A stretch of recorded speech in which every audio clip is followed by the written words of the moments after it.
జరుగుతూ ఉంటాయి తప్ప ఈ ప్రభుత్వానికి కొంత చిత్తశుద్ధి ఉండదు.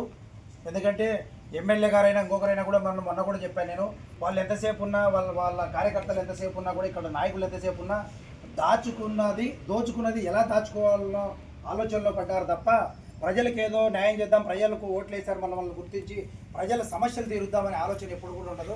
ఎందుకంటే మనకు సంవత్సరానికి 3 నెలలు ఎట్లా ఉంటాయో అట్లా సంవత్సరంలో ఒక 3 నెలలకు ఒకసారి వచ్చిపోయే ఎమ్మెల్యేలు గారు మన సమస్యలు పట్టించుకుంటారనేది కూడా మనం అనుకోకూడదు. మన సమస్యలు తీరాలంటే, ఇక్కడ ఉన్న సమస్యలు ఈ చుట్టుపక్కల గ్రామాల సమస్యలన్నీ కూడా తీరాలంటే మనం తొందరలో ఉద్యమాన్ని బాటపట్టాలా.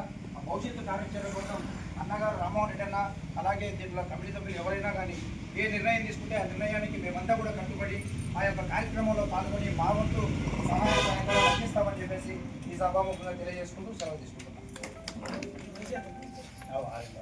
ఆర్ఎం రాజా గారికి ప్రత్యేకమైనటువంటి ధన్యవాదాలు తెలియజేస్తూ విజయభాస్కర్ గారు మీరు మాట్లాడండి సార్, సూచన చేయండి. ఏం చేస్తే